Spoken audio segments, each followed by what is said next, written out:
Pessoal, seja bem-vindo ao canal Ano da Figueira. Se você não é inscrito, se inscreva, deixe o like, compartilhe o canal.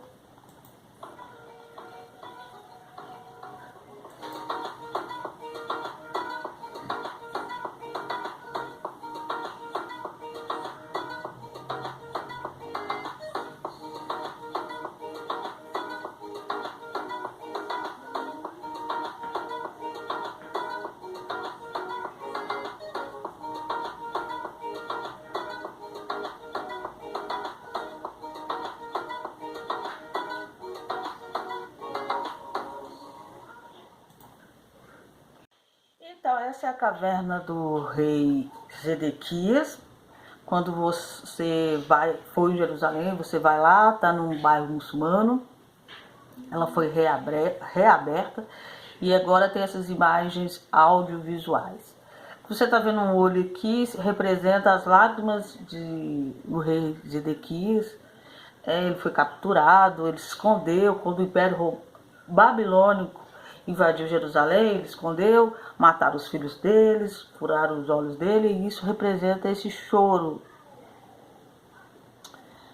A enorme caverna tem aproximadamente 9.000 metros quadrados, é escavada de rocha calcária. Inicialmente acharam que era uma caverna pequena, mas descobriu que a pedra preferida para a construção, conhecida como Meleque, poderia ser encontrada ali. Consequentemente, a caverna foi gradualmente escavada, expandida e usada ao longo de milhares de anos durante o período do primeiro e segundo templo, sob Herodes o Grande.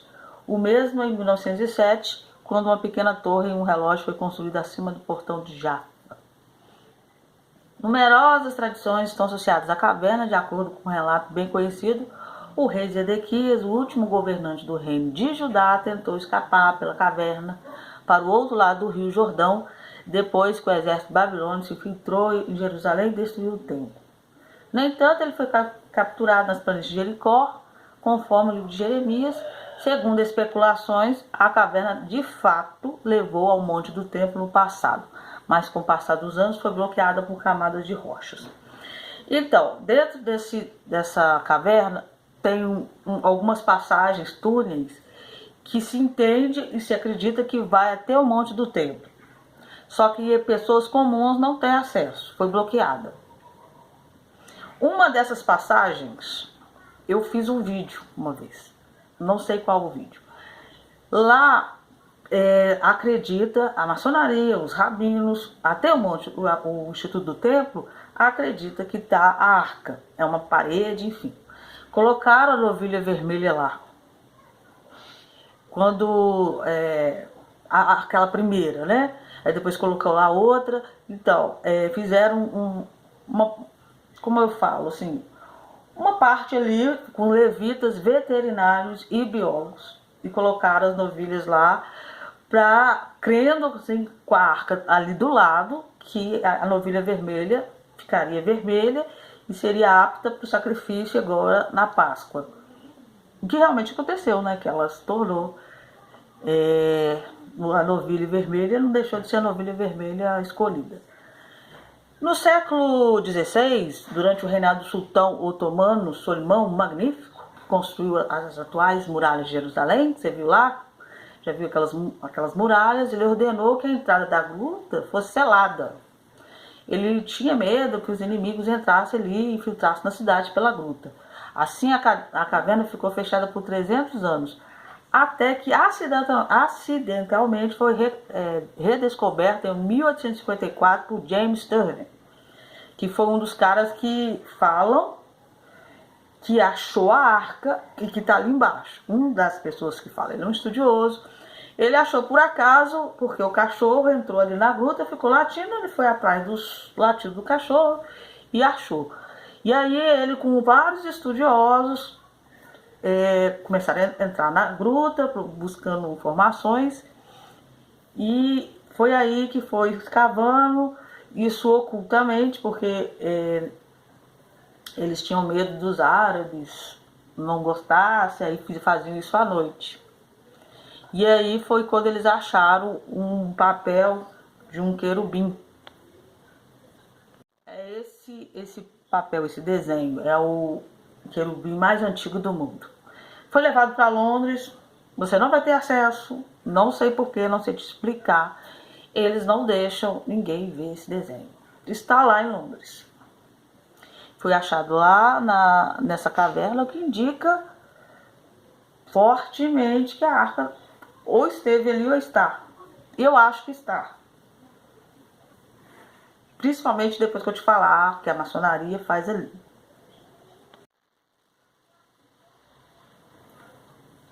Aí mostra apresentações dentro da caverna.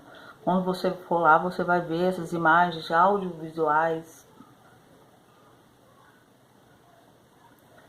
Ela foi reaberta, né? E ela também ela é palco de apresentações. Dentro da caverna você vê as lágrimas de Zedequias, cuja origem do destino da água permanece desconhecidos. É que ali tem uma fonte, né? Ninguém sabe da onde brota essa fonte, mas eu acredito que é por causa do templo, porque o templo tem águas, tem fonte de água. Então realmente o que falam os estudiosos, que aquela parte que ninguém pode passar, leva lá no Monte do Templo. E fala do rei Salomão, a nova experiência audiovisual titulada Sect Bent de Walls, é uma performance, como se diz, né? É quase um show que eles dão ali de baixo. Aí falam das lendas e mitos do segundo templo. Aí durante o passeio você vai ver o querubim mitológico da Arca da Aliança, o lendário Xamim de Salomão, usado para esculpir as pedras do primeiro templo, erguido pelo rei Salomão. Nessa caverna foi tirada as pedras para a construção do templo.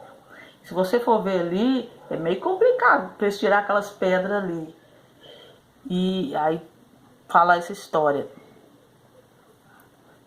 A misteriosa fonte que flui dentro da caverna e os membros da maçonaria que conduzia cerimônias secretas na caverna e acreditava que a pedra fundamental foi esculpida ali. Os visitantes participaram da jornada de Zedequias e o povo judeu no exílio babilônico e concluirão o passeio com a construção moderna de Israel após 2000 anos de exílio. A crença da maçonaria e também do judaísmo é que Deus criou o mundo sobre esta pedra. Pegou uma pedra fundamental e desta pedra construiu tudo que existe. É isso, pedra fundamental. E ela está aí. Por isso que a maçonaria se interessa tanto. Esse saguão que você está vendo aí é onde é feito a cerimônia ou reunião, como você queira chamar. É feito uma vez ao ano, ninguém pode participar. Quem trabalha aí tem que sair. Eles se fecham, ninguém pode ver, ninguém pode filmar, não pode fazer nada. A maçonaria faz, não diria culto, uma reunião ali de baixo. Por quê? Primeiro, eles acreditam, assim como os rabinos, da arca. Segundo, a pedra fundamental, onde o mundo inteiro foi construído a partir dela. E tanto eles creem nisso que toda vez que você vê uma loja maçônica sendo aberta, os maçônicos do mundo inteiro pegam uma pedra aí da gruta e levam para esse lugar. Ou seja, toda loja maçônica tem uma pedra dessa gruta. Fez uma reforma.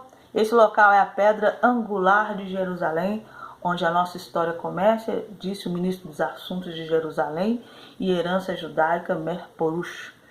Vejo imensa importância em cada criança que visita aqui durante os anos. A gruta está aberta ao público, em geral a partir de 1º de agosto já foi aberta, aí tem os horários.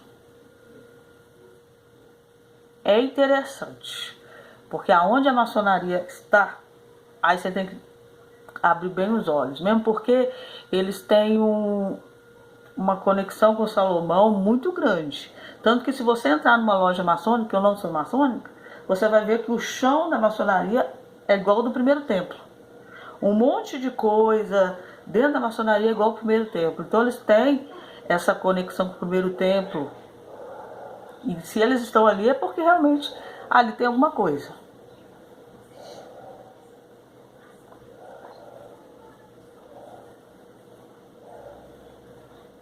voltando aos assuntos mais assim, Israel, vocês lembram que Netanyahu tinha falado que queria construir uma ferrovia que ia até a Arábia Saudita, e aí falaram que ia levar até o Monte do Templo?